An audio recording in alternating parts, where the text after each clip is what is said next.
I still feel sick to my stomach, and I'm honestly so freaked out right now. I have every light in the house on. Anyway, here goes the story. I volunteer for a 24/7 wildlife rescue service. Here in Australia, that mostly amounts to picking up orphan joeys from the side of the road, catching sick wallabies and roos, getting possums out of fireplaces, and others ranging from very challenging to the basic. Now, I don't drive, so I only do rescues in my area, or in relatively nearby suburbs. I live about a block away from a wildlife preserve that has a problem with toxoplasmosis, a parasite that's basically deadly to most macropods, animals with pouches/marsupials. So when there was a call out at 9 p.m. in the reserve right next to me for a medium-sized wallaby with toxo, I had been bored all day on my day off and went. Why the heck not? Got my rescue tub, which contains my essentials: Hessian bag, ties, gloves, and head torch, and I went about my way. The couple that called in the roo were at the entrance of the trail, and they told me where it was. I knew them. Our dogs like to play together, and I was easily able to understand what part of the track they were talking about. I trusted them too. They offered to come with me, but it was cold and late out, and I didn't want to stress the little guy out by having so many people around it. I politely said no, and that I had this. My area is very safe, and I've had no problems walking out late at night or in the dark before. So I walked the 30 minutes uphill into the reserve and found the poor wallaby. He was so lethargic he didn't bother to even move when I went right up to him. Now, he was a very large wallaby, definitely not a medium. He probably weighed around 45 kilos, more than half of my own body weight. I normally wouldn't do these types of rescues because I know it pushes my physical capabilities. I gently maneuver him into the sack I had in my tub, tie it with some cable ties, and pop him in the tub. Having grown up in the area and in the Australian bush, I'm very used to the sounds of animals in the night, the scratching, the movements, the hissing and growling.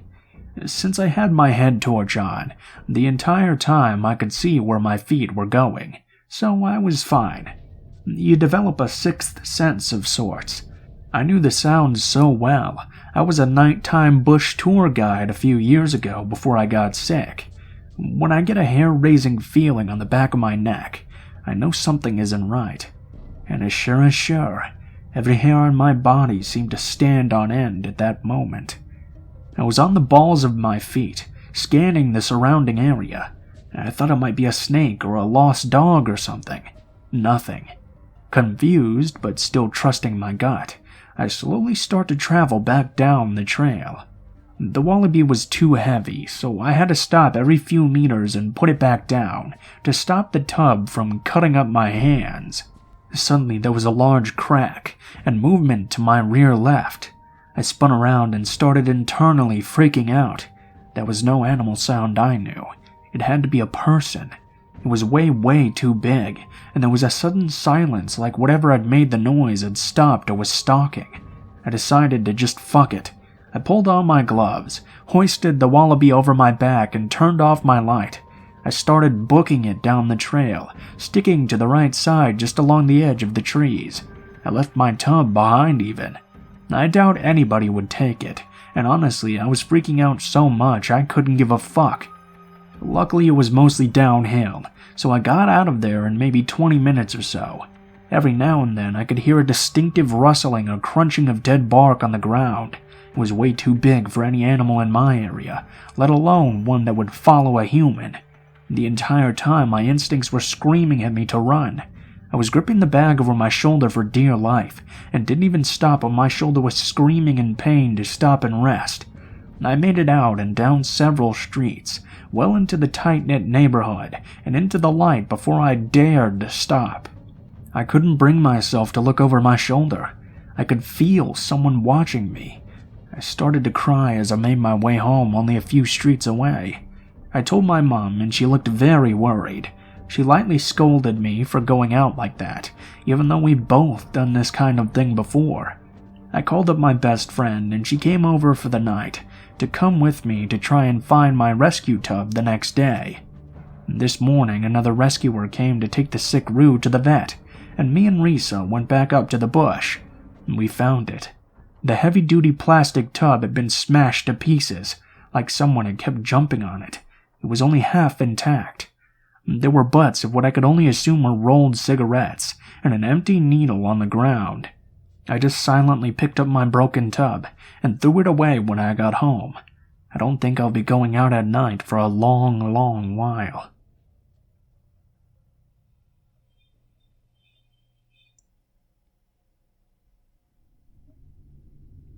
Reading some of the stories on here reminded me of something that happened during my holiday this past Christmas. I went on a family holiday with my dad, mum, and brother to Tasmania, which is kind of like a big island to the south of Australia. I wasn't terribly interested in the trip. I just wanted to spend time with my family, so I left all the bookings to my dad, and I never will again. He has his own Airbnb that he manages, so I thought he would be able to find decent places on his own. When we rocked up to the Airbnb my dad booked, the first thought I had was, if I wanted to sell drugs, I would do it here. My mom wasn't impressed at all, and was telling my dad off already for booking it. I didn't say anything. Maybe the inside is nicer. It was a dingy little house. The paint was peeling, the roof was rusty, and there were plants overgrown to the side of the building. Imagine it's grown into the actual foundation and wooden planks. There were 3 entrances. The first one I worked out was the entrance for the host. It looked okay, not as bad as our entrance, a little tidier. It went downstairs, so we figured out after a while that the host most likely lived below us. The second looked like it was the main entrance to the house, but it was sealed shut. The door looked like it would break down if anyone was to even push on it lightly, and was obviously unused. The third was ours. Aside from the overgrown plants, it was fairly normal. From the looks of it, we figured out later that it looked like the host had divided the house up somehow. She lives below, we live upstairs. But there was one half of the house upstairs that wasn't accounted for. Hard to explain, but the space we occupied only accounted for half of the house, and it only went up to the main entrance I spoke of, which is right in the middle. We checked in, just grabbed the keys. The host had never contacted us at this point. All was well on the inside. It looked a little old, but wasn't creepy from the get-go. I did notice some odd things, though. I only mentioned this to my dad. There were a bunch of antique instruments displayed at the entrance. Right on top of one of the pianos were 3 things that looked like urns. Now to explain, I'm of Chinese descent. These urns freak the fuck out of me, guys. Some people think they're for displaying, but we use it to store dead people's ashes, so I really didn't like them just being there. I told my dad, and he didn't like it either, but he went and tapped the urn, what the fuck, to see if there was something in it. He couldn't tell, though, but he mentioned that the one he tapped was definitely ones we use for ashes. It had scripts on it, like for safe passage to the heavens, from what I could make out. After I stopped freaking out, I went and picked first dibs on the biggest room, as per my usual, but then I noticed that there were heaps of mirrors around the room. Again, another thing. I'm not sure if it's a Chinese thing, but we don't like sleeping with mirrors facing us when we're in bed, if we can help it. So I went to move one of them, which was smack bang in front of the bed. It was leaning against a door, and when I took the mirror away, the door actually opened ajar a little, and that freaked me out. I got my dad, and we decided it was better I slept with my mum in another room. He would take this room with my brother. There was another room, but it's getting long, so I'll explain in the comments if anyone's interested. Again, my dad being my dad, he opened the door a little and shouted, "Hello?" before I told him to shut up. I had a peek inside, but I couldn't make out much, only that it was extremely dusty, and seemed to be a part of this other half of the house. My dad soon after put a chair and a suitcase on top of it in front of the door to keep it shut. And fast forward to that night. Everyone was sleepy and went ahead to bed. I stayed up a little because I had some emails from work to catch up on and went to work in the living room area. At one point in the night, around 11:30 p.m., I remember there were a few thumps on the roof. It sounded like someone's footsteps, then followed by the loudest and most horrendous noise. It sounded like a train was right on top of me, screeching like steel on steel. It lasted for about 30 seconds. I froze at that point. I didn't know what to do. I thought my dad would come to check on me, but no one ever did. I didn't say anything the next morning because I thought I may have imagined it out of tiredness. The following night, the same sounds again, except I was in bed this time. I had just gotten into it, so I wasn't asleep yet. It was around the same time that exact same noise started up again. My mom woke up but was frozen like me. Dad came to check on us, and we were all just frozen there, listening to this noise from the roof and wondering what the hell it was. After it stopped, we were freaked out but managed to shrug it off and went to sleep. And before I fell asleep, I remembered hearing some faint thumps that stopped shortly after they started. The next morning, we kind of had a meeting of sorts to discuss this. And this is when I told them about the night before. We were extremely unsettled at this point. Luckily, it was checkout day. We just got the hell out of there. We never found out what it was. The creepiest thing was, after we packed up and were well away from the place, my dad was driving. He still looked really disturbed though, so I asked him if he was okay. I am now, but I did not have a good sleep last night. I pressed on and asked him, was it the noise? He said nope. That didn't bother him much compared to another thing he had experienced. What bothered him the most was when we left for our tour on the second day. He still had his suitcase on top of the chair blocking the door in his room. He just showered, so he left the towel on the chair to hang. He said when we came back, he noticed the door was ajar. The chair had moved slightly. The towel was on the floor, as if someone had tried to push the door open from the other side, but unsuccessfully after they noticed there was stuff blocking the other end. I forced him to ask the host about the noise in the door. She replied that the door was the door to her art room, and the noise was just a possum on the roof. I do not believe her. The noise was not something an animal or even a human can make.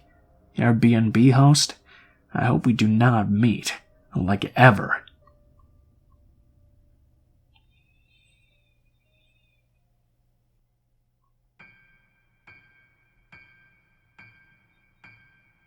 In the summer of 2018, I was in a long-distance relationship. Not that long, I suppose. He only lived about 4 hours away. That was pretty serious, but also pretty new at the time. My boyfriend, who had driven these 4 hours to see me on every break we had from school, essentially begged me to come visit him at his grandmother's house. I didn't have a car at the time, but I really wanted to impress him and show my dedication to the relationship by going up to visit him. So, I dropped some coin on a Greyhound bus and was excited to meet up with him. At first, everything seemed fine. I took a seat at the back of the bus because I really didn't want to speak to anybody, but the bus was pretty full, so inevitably this man sat down next to me. No red flags at first. Just seemed like a regular guy in maybe his late 20s or early 30s, so I put my earbuds in and ignored him. Before I continue, I'd like to highlight some character flaws of mine at the time that this happened. I was only 18 after all. I was an extremely non-judgmental person and tended to see the best in people, even to a fault. This tends to land me in very bad and sometimes dangerous situations. At 18, I simply didn't know any better, and kind of overlooked potentially concerning actions. There was a guy in the seat in front of us who would not stop talking to no one in particular, but he was facing a girl in the next set of seats across from him. Again, I don't want to judge. Maybe he had some type of mental problem he couldn't help. He wasn't doing any harm. I ignored him and continued to stare out the window, listening to music. That is, until he turned around and stared at me. Now I might have been naive, but not stupid.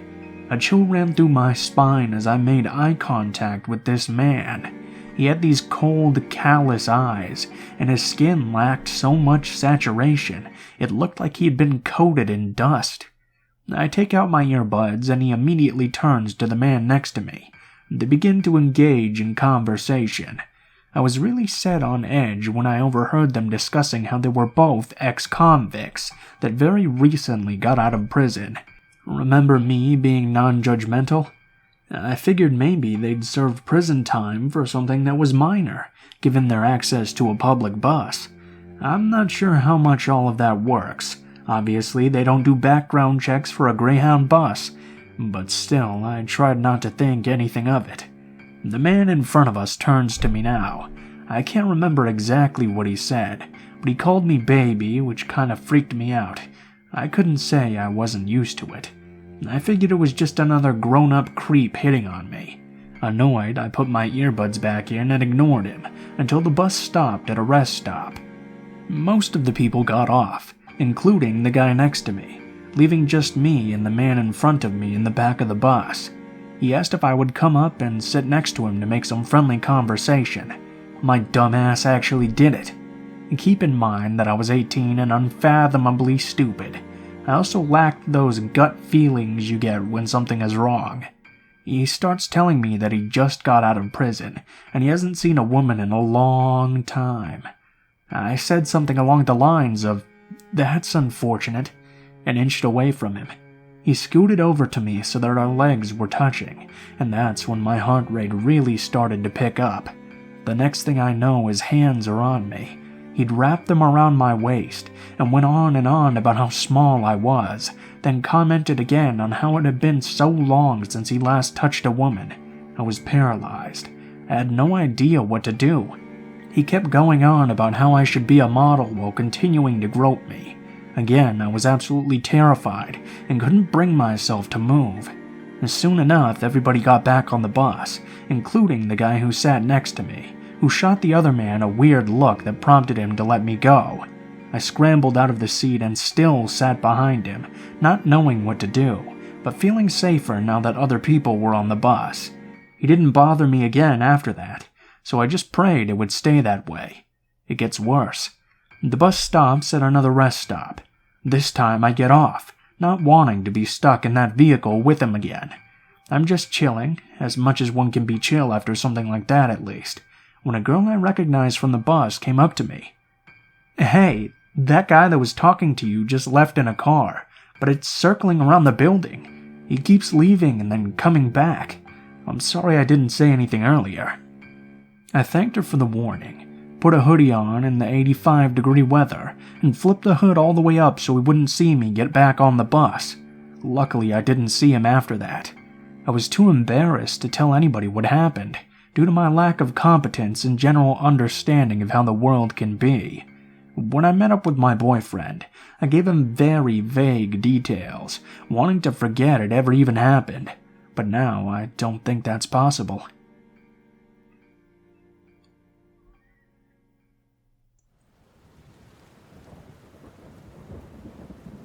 This incident happened to me over the Christmas holidays this past year, and it just occurred to me that the sheer insanity of it may make it a good fit for this sub. For reference, I'm a 24-year-old female. My cousin and I decided to go up a few hours north for a nice winter cabin weekend. It went great, nothing creepy at all on the trip. On our final day, we packed up at 6 a.m. and hopped in the car to get an early start on the 5-hour drive we had ahead of us. It was a very foggy morning, not actively snowing, but previous snowfalls had piled up quite a bit, making the drive a little bit risky in the dark early hours of the morning. My cousin was driving. We were chatting and listening to podcasts, not too aware of our surroundings. We were about 20 minutes into the drive, when unfortunately the car skidded off the road a little. Damn you, black ice. We very slightly grazed a tree. We got out to take a look, and by some miracle there was no damage or anything on the car. As my cousin had started to laugh with relief, we were just thanking our luck. I shielded my eyes because of some idiot with their crazy high beams coming up right behind us. So obnoxious. My cousin laughed, starting to open her door to step back in, when the blinding headlights car honks and continues to keep at it as they approach us. My cousin and I looked at each other, very confused, but quickly hopped back in the car. The car began to slow down, and we were able to see a man in the driver's seat. He finally takes his hand off his horn and pulls up right next to my cousin's car. This was really dumb, because we were off-road and it was crazy slippery from the ice. He rolls down his window and motions for my cousin to roll down ours. We figure it's fine because he's still inside his car, and we are in ours. I know, probably still a stupid move. "Hey there, ladies. In a rush this morning?" He laughs. Not really. Just trying to get home. Can we help you with something?" My cousin replies, totally stone-cold poker face. "Oh no, I just noticed you dropped something about 2 kilometers back. It fell out of your trunk." My cousin turned to look at me. "Did you shut the trunk when we left?" "Yeah, dude, obviously," I replied. Knowing the way the car is shaped, we would have definitely seen or heard an open trunk. No thanks, sir. I think you might have us mixed up with someone else." My cousin said that and immediately rolled up her window. This man just gave off very bad vibes. He starts blaring his horn again and motioning for us to roll down the window. My cousin rolls it down again and sees him holding up some woman's underwear and smiling. "See? This look familiar?" I can literally remember the exact tone with which he said that. "No thanks, sir. You have a great day now." My cousin quickly rolled up her window again and floored it, quickly hopping back onto the road. Thankfully, the man was either taken aback or just gave up.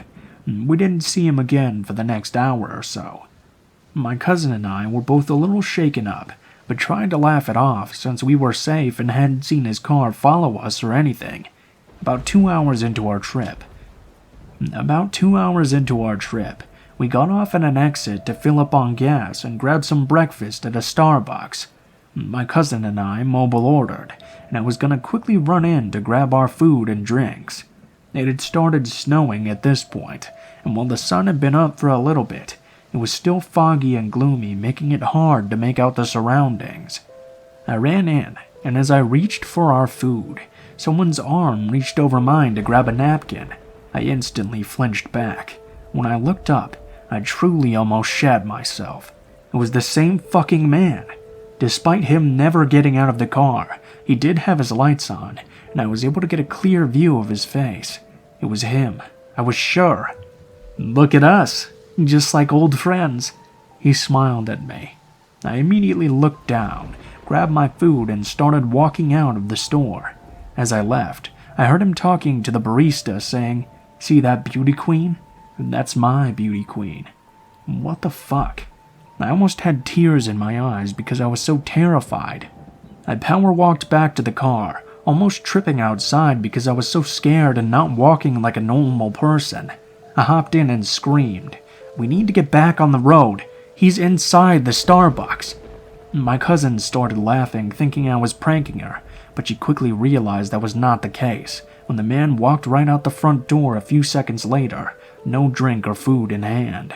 He started walking straight towards our car, waving at us. My cousin quickly started to turn the car on when the man reached into his pocket. I genuinely thought he would pull out a weapon, but instead he held up the underwear he had before. Thankfully, my cousin took no time in backing out of there and speeding back onto the highway. We were both freaking out at this point, not sure how he ended up at the same stop as us, despite us not seeing him behind us at all the whole trip. He could have taken some sort of back roads we didn't know about, but it would have taken him much longer than us to get there. Unless he was trailing behind? I don't know. We quickly tried to find an alternate route on our Maps app, and thankfully there was one that made us go through some local roads, which we hoped might help. Of course, with our luck, as we were going through a smaller town, I felt the car getting gradually lower on my side. We pulled over at a well-lit gas station and realized we were losing air in one of our tires. We were both too scared to get out, but figured if we went out together it might be less scary. We did. We filled up the tire with some air and it seemed to be okay.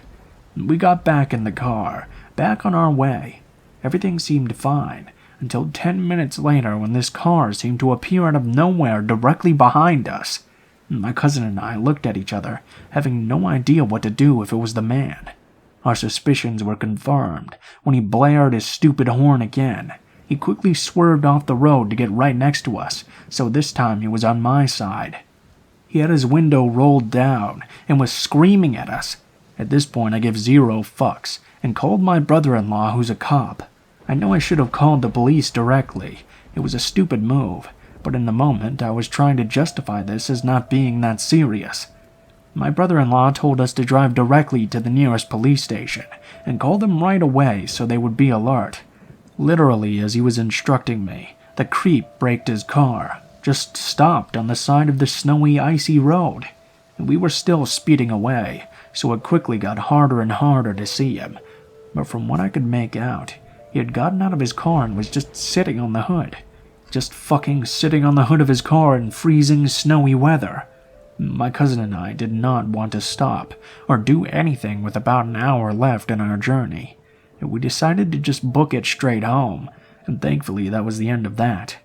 I know we made a lot of stupid mistakes that could have potentially had horrible consequences, but I'm super happy we made it out alive and unharmed. I still don't know how he always caught up to us seemingly magically, why he just sat there at the end, but I don't even want to find out at this point.